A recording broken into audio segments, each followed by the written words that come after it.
Hi, I'm Dr. Branyon with New Hope Unlimited. I want to give you two stories today on the topic of believing.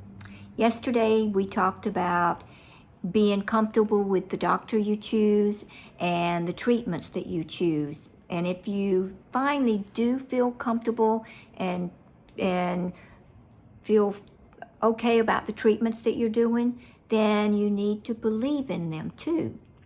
Now, I want to tell you two stories. First of all, I'm going to tell you about a lady that believed. Next one, I'm going to tell you about a man who could not bring himself to believe. But anyway, the first one, we had a lady to call us. It's been about 18 years ago. She had heard about us, and she was diagnosed with breast cancer, late stage 4 breast cancer. She had gone to the oncologist here in the States. She had had surgery, chemo, radiation, nothing worked. She went to Germany for treatments. She went to Peru for treatments.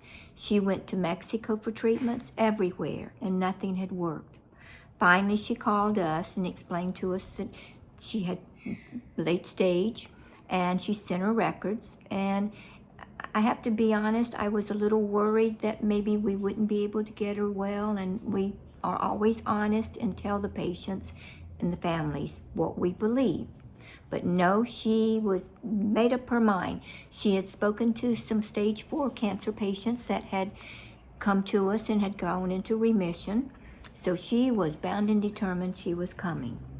So I could go on and fill in a lot of the blank areas, but for lack of a time, I'm going to say that we did the treatments on her, and this was 18 years ago. She had late stage breast cancer that had gone metastasized to the lungs, liver, brain, and bone. She weighed about 90 pounds when she got to us, and we had a lot of work ahead of us. It did take, I would say, close to a year, or I would say a little over a year for us to get her into full remission. Now, that lady has been in remission for all these years.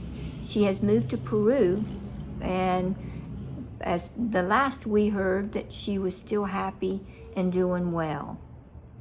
Now, I want to tell you that I sometimes really believe that she had the biggest part in her treatment.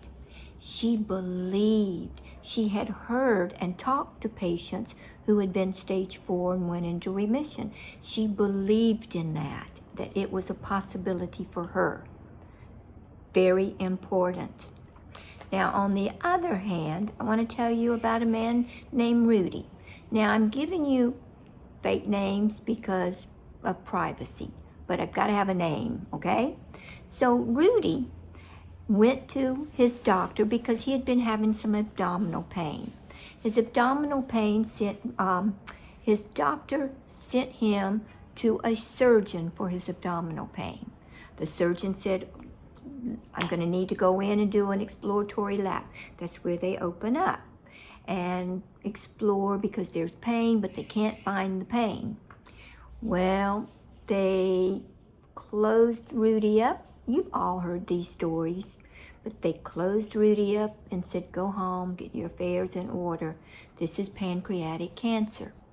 Now, Rudy, all he heard was, this is pancreatic cancer, get your affairs in order. His family had heard about us. They brought him straight to us, but Rudy didn't really want to come. He didn't want to spend the money. He didn't think that he could get well because that surgeon had told him he was dying. He would be dead in 2 weeks.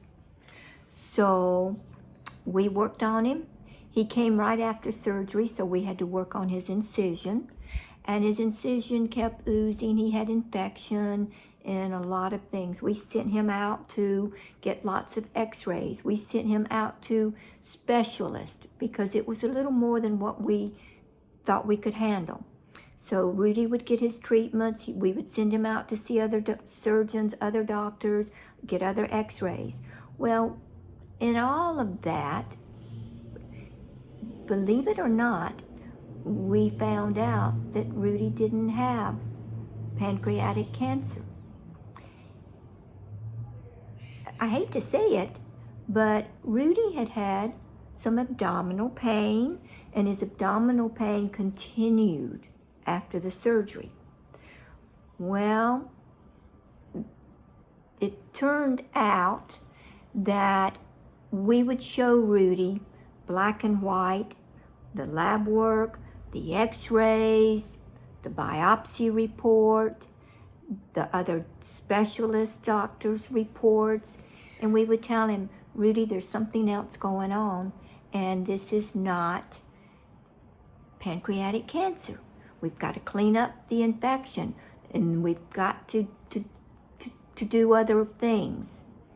Well, Rudy had no part in it. He's like, no, I've got abdominal pain, this pain's hurting, I have to take pain medicines, I've got all this oozing from my wound, and that doctor told me it's pancreatic cancer. I believe it. To make a long story short, he had such a belief in his mind that it was pancreatic cancer. And what happened? Rudy couldn't see any other possibilities. All he knew was he had pain, and he had heard that horrible word, pancreatic cancer. Well, Rudy did die. Rudy's family had an autopsy done, and Rudy did not have pancreatic cancer.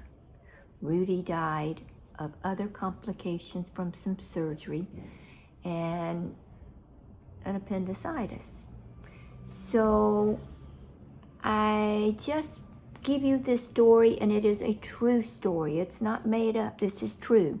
I've got so many stories, good and bad, I could tell you, that happens in medicine daily. But your belief system is very important. Rebecca lived because she believed there was possibilities. She believed if others could do it, she can do it. Rudy died because he did not believe. All he heard was pancreatic cancer.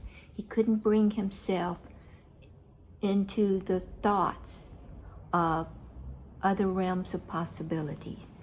So I'm going to beg you, do what you can. If you've got depression, if you've got thoughts that shouldn't be there, it's okay, as long as you get some help with it.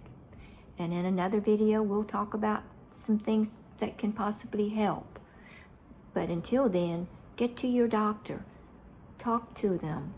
That's important. The mind is so powerful. It can do amazing things, and it can harm us too.